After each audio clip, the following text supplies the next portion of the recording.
Sibuke sibingela sikwamukela indaba enzohora lokuqala emini izindaba nizithulelwe unkosazana wakwaDambuza Maguba nazi ezinohlonze emini nje. The results show that the cause of death is unequivocally organophosphate. Ungqongqoshe wezempilo uDokotela Aaron Motsoaledi usedalule ukuthi ichemical esetshenziselwa ukubulala izinambuzane kwezolimo iyona imbangela yokushona kweingane eziyisithupha zaseNaledi Soweto. There is evidence that when we do spread political education, our comrades become much sharper, much more committed. Umengameli we-ANC uCyril Ramaphosa usememezele ukuthi leli qembu lizokwethula uhlaka olusha lwangaphakathi uzofundisa amalungu eqembu ngepolitiki.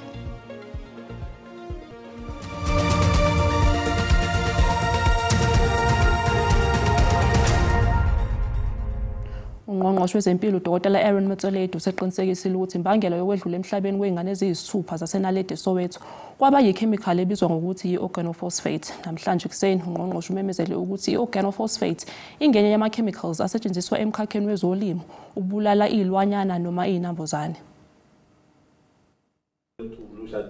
Namhlanje ekuseni ungqongqoshe wezempilo uDokotela Aaron Motsoaledi umemezele ukuthi imbangela yokwedlula emhlabeni kwezingane eziyisithupha zaseNaledi kwaba yichemical ebizwa ngokuthi organophosphate. Umotsoaledi uthi ke le chemical isetshenziswa kakhulu emkhakheni wezolimo ukubulala izinambuzane. The results show that the cause of death is unequivocally organophosphate.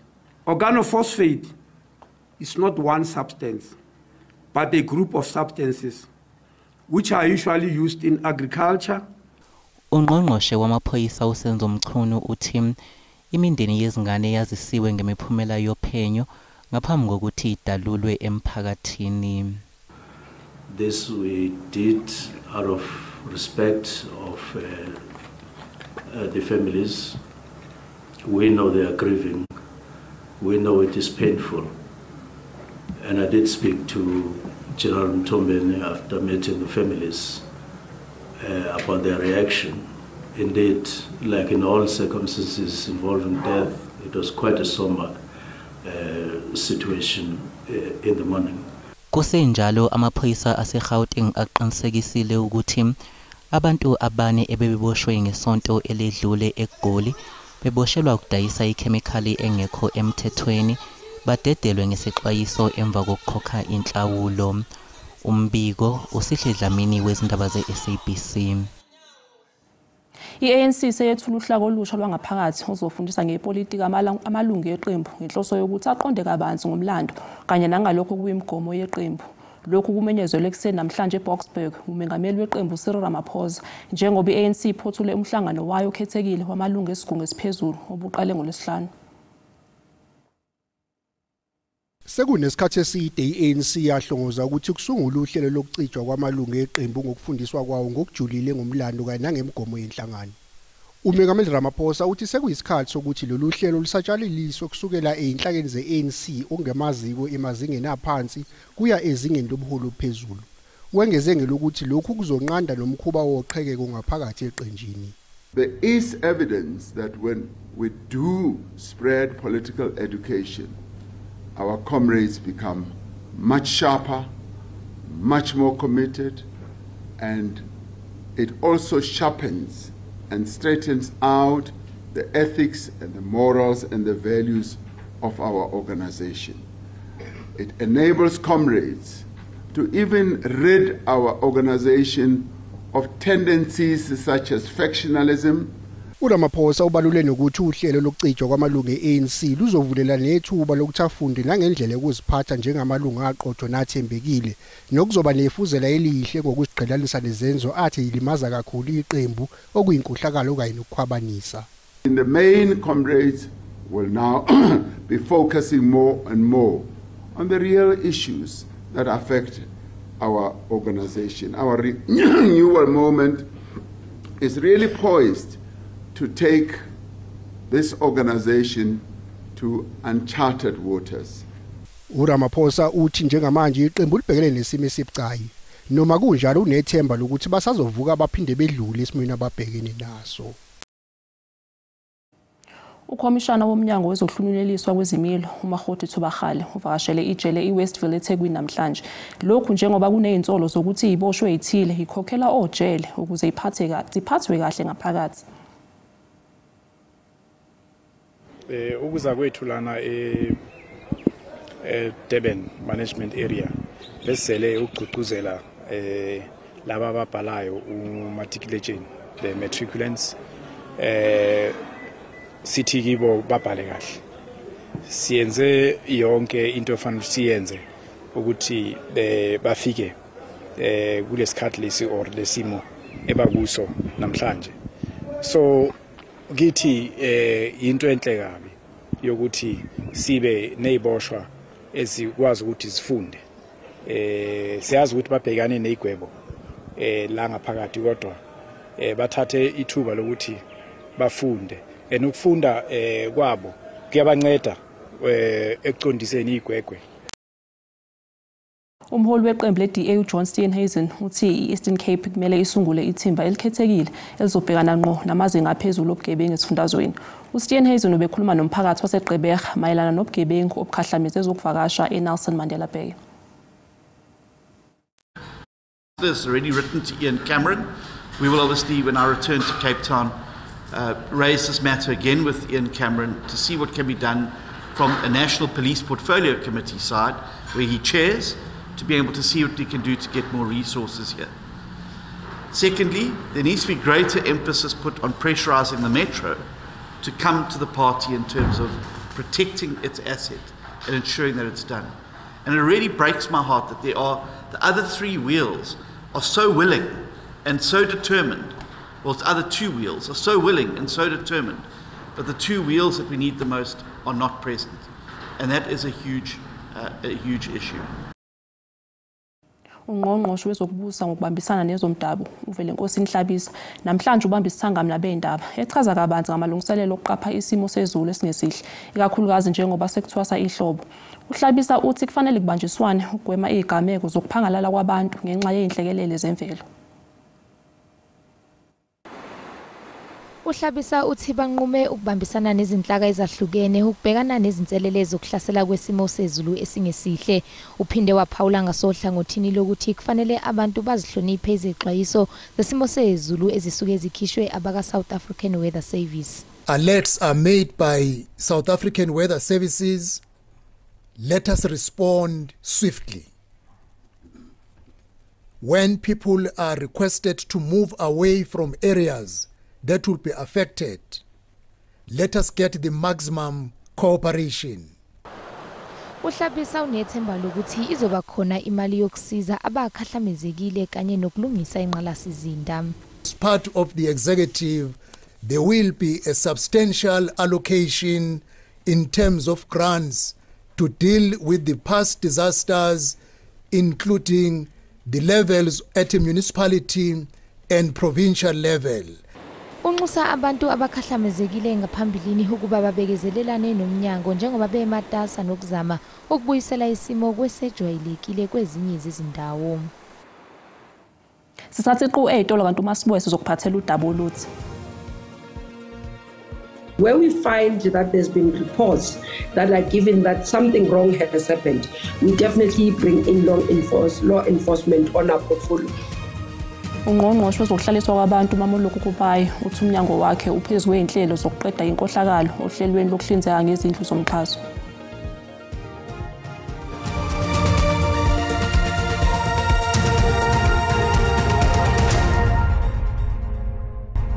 Sikubingelele sikwamukele uma ngabe usanda ngena odabeni oluphambili besibike ukuthi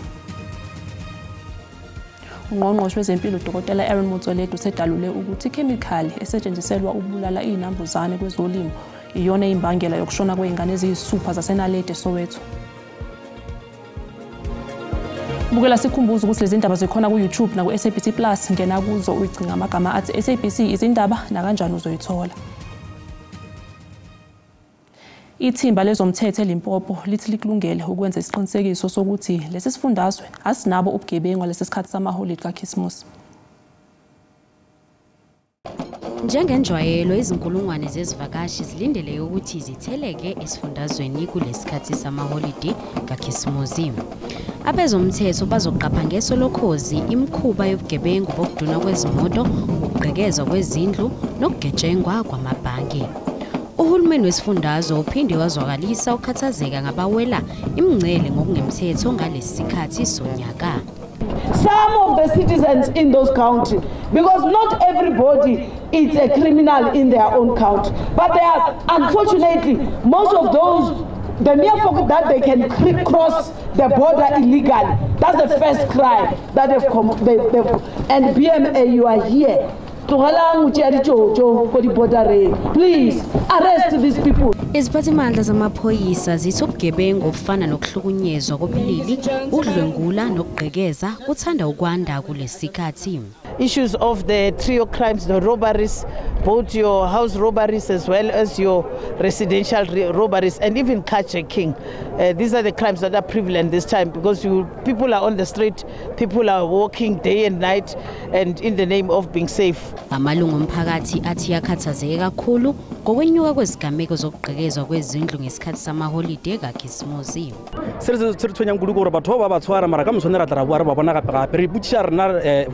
Inkinga yethu ukuthi uma amaphoyisa ebopha igebengu ngakusasa uyibona iphuma khona ejele sigcine siyibuza thina ukuthi umthetho usebenza kanjani. Kuphinde kwanikelwa ngenqwaba yezimoto zamaphoyisa ezindaweni ezahlukene esifundazweni sonke. Ungqongqoshe wezokuhlaliswa kwabantu uMamoloko Kopayi uthi umnyango wakhe uphezulu kweinhlelo zokuqeda inkohlakalo ohlelweni lokuhlinzeka ngezindlu zomxhaso. Kopayi uthi bayazithola izikhalo kumalungu omphakathi akhala ngenkohlakalo ekhona ekunikezelweni ngezindlu eindaweni ezihlukene. Abanye abantu bathi amagama abo avela nalabo asebezitholile izindlu yize bona bengakazitholi. Uthi sebezosebenzisana nabomthetho ukuphenya ngalezi zikhalo. That there's been reports that are given that something wrong has happened, we definitely bring in law enforcement on our portfolio. Enye into ebanga kube nzima ukulwa nalobu bugebengu emphakathini ingoba yena akanalo igunya lokuxosha izisebenzi zohulumeni basekhaya. I do not have authority over local government, so you can't fire an employee of local government. I can't charge them. Enzisa uhlelo lwezobuchwepheshe ukubheka abantu okufanele ngabe sebezitholile izindlu. What we believe it will assist us is the digital system. Ukopayi uphinde waveza ukuthi umnyango ufuna ukubukeza umgomo othi abantu abahola imali engaphezulu kwezinkulungwane ezintathu namakhulu amahlanu abavunyelwe ukubhalisela izindlu zomxhaso kuleli. Ohola ubufakazi ecaleni lokubulawa kwaSenzomeyiwa uBrigadier Bongani Gininda uyaqhubeka nokuthula ubufakazi. Uchazele inkantolo ngezithombe ezathathwa eindaweni zesigameko nalapho kwakumkhona umsolo. uBrigadier Gininda uchaza kabanzi ngezithombe ezisenkantolo nalapho ekhomba isikhungo esincane esikagesi esibonakala endaweni yesigameko nalapho kwakume khona umsolo wami. You can see clearly that the photographer was standing further down, this direction, and he was able to capture the mini substation as well as this wall, which is the same wall as the one where accused number 1 is standing. So the substation basically will be on the right-hand side, which is not visible in photo 15. However, in photo 17, you can see it clearly inclusive of the wall where accused 1 is standing. Uphinde wakhuluma ngesithombe somsolo wokuqala lapho kusolwa ukuthi wehliswa imoto eduze nasekhaya kwaKhumalo. So this is accused 1, my lord, and the pointing out here refers to where he alleges that he was dropped off. If you read this, if you look at this photo, and this is what I've said, my lord, you need to take this into account with the pointing out notes, and that is where the collaboration comes, because it's very clear on the pointing out notes that refers to only 2 points where he did the pointing out. It is the crime scene and where he was dropped off, where he resides. Uqhube wathi umsolo wokuqala wanikezela ngekheli elithi uhlala eBasotho Hostel eFosloras. That, my lord, is not only confirmed by our profiling system, but the exhibit, I just forgot the exhibit number, but that relates to his banking statement. It shows clearly that his address, in terms of the details that he provided when he opened the bank account, was Basotho Hostel Fosloras. Icala liyaqhubeka. Umkhandlu dolobha iNelson Mandela Bay Eastern Cape uthi unethemba lokuthi uzokwazi ukubuyisa ugesi unomphela endaweni ezikhahlamezwe ukucishwa kukagesi ngenxa yesimo sezulu. Idolophane yaseKarega yeyona ifumene umonakalo omkhulu ngethuba lezikhukhula ebutsheni beviki. Sithetha nje uluntu oluninzi lushiyeke lungenambane ngenxa yale meko. Omnye kubo ngumama uVuyiswa Benela oneminyaka yi-77. Le nkondekazi kunyanzeleke iyokuhlala kwindlu yomhlobo kanyana wakhe emva kokudilika kwenxenye yendlu yayo. Kwachaphazeleka nombane. Ziva kakubi kuba kaloku andikho ndaweni yam, bendifuna uhlala endlini nam. Abahlali balapha bathi ukumka kombane kunyusa iqondo lolwaphulo mthetho. Yendeva kabuhlungu ndacinga esela yayo yokuqala yanetha yawisa indlu yasekhaya. Ndaziva ndibuhlungu ithe yokunetha ngela hloba kwabe kududuma kubaneka kwabe kucimana imibane. Ndaphakama ndokhwela phakama kule yana iroom ndolala kule room enomama. Imeko yombane ibangele ulothuko olukhulu kokuqala. Yabangela uloyiko phakathi kwabahlali. Ngoba lo xa ungenayo umbane it means ukuba ngaba awusoze ukwazi ukupheka, awusoze ukwazi ukulungiselela abantwana for uye esikolweni, awusoze ukwazi uzilungiselela for uphangela. Njengokuba amanzi angena ngaphantsi komhlaba apho kukho iintambo zombane, oko kunegalelo kumonakalo njengoko amanzi engadibani nombane. The main priority yethu was to qiniseka into yokuba there is safety for your residents. Once ke ngoku siye saqiniseka into yokuba noko ku-safe, saqhubekeka ke ngomsebenzi to restore power back in those particular areas. Mostly ke iKarega ikwanobuhle were mainly affected, kodwa ke they are almost back to 100%. Masipala ombhaxa uthi ukulungisa umonakalo uza kutyabula imali ebalelwa kwi-40 million yeerandi. Ndinguzolani Moya wendaba ze-SABC ndiseKarega. Izakhamuzi ezakhele kumasipala iMohale City eGauteng zifuna ukuthi imeya esanda kuqokelwa esikhundleni uLucky Sele abhekane ngqo nodaba lwamanzi kanye nogesi. Imeya uSele wethembise ngokuthi uzogxila kakhulu emsebenzini okubhekana nezikhalo zezakhamuzi kanye nokusilela emuva kohlelo lokuhlinzeka ngezidingo zomphakathi. Phakathi kokunye okukhalisa kakhulu izakhamuzi zalapha eMohale City isikweletu samanzi nogesi. Zithi ukukhokhela kwazo zonke lezi zidingo kufana nezeleze ngoba amanzi awabonwa kompompi. There's no water. You pay for electricity, there's no electricity. You come out of your house, there's no storm water here. You go to the street, there's no light. Sinokuhlupheka ngamanzi. Siyahlala kuma 3 days amanzi ahlupha. So it's a problem. It's a big problem. Kwezinye indawo basenda ama-truck, but this area le yethu abathumela ama-truck. Usele obengusomlomo kumasipala ngaphambi kokuphakanyisela kwesommeya ngesonto ledlule. Ungene kulesi sikhundla kulandela ukwesula kwakadeni Thupane we-African Transformation Movement obeyimeya ochithwe ngevoti ngamanye amaqembu eMohale City. We have to improve our capacity and ensure that when this challenge on an emergency basis, we are able to serve everybody. Part of the difficulty we have is communication between our councillors and our community members. Because community members, yes, a truck comes, but the community member is not informed what time the truck will come, where will the truck be stationed, until what time. Izakhamuzi zaseMohale City ziphakamise nokuthi kuzofanele kubhekwane nesihlava sezinga lobugebengu kanjalo nokwentuleka kwamathuba emisebenzi kakhulukazi entsheni yendawo. Usihlalo we-ANC kuzwelonke uGwede Mantashe uthi isinqumo sokwakha uhulumeni wobumbano kwakungeyona into eyayihleliwe kodwa i-ANC yaphoqeleka ukuba iwakhe ngenxa yemphumela yokhetho. uMantashe usho lokhu ngenkathi kuhlonishwa u-OR Tambo ongasekho emhlabeni emathuneni ekuruleni. I-ANC ihloniphe umengameli wayo ongasekho emhlabeni nophinda bengomunye wabasunguli bophiko lwentsha ku-ANC u-Oliver Tambo.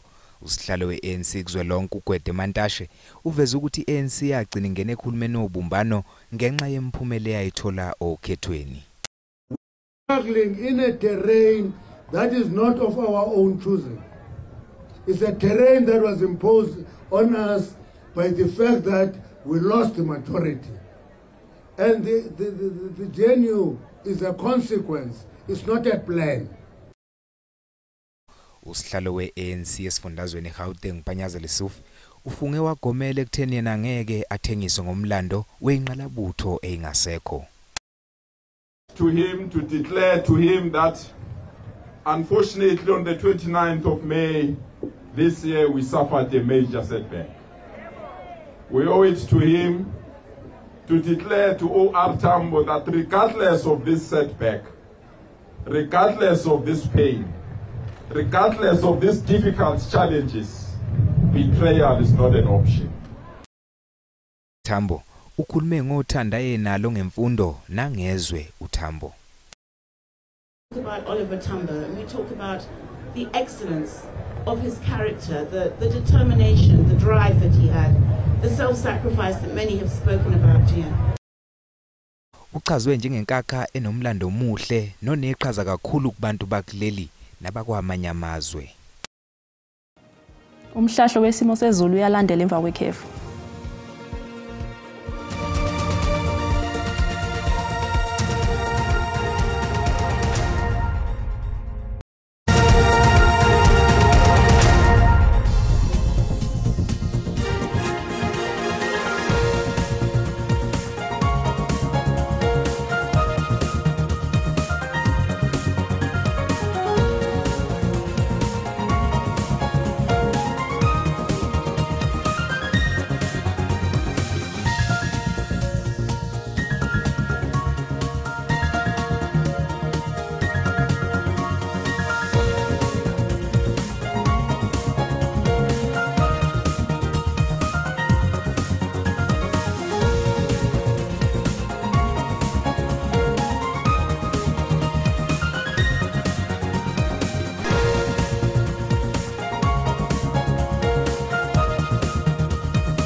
Buke sibeka lapha indaba zehora lokuqala emini siyabuya futhi ngehora lesikhombisa. Umusa wenkosi ube nani nonke.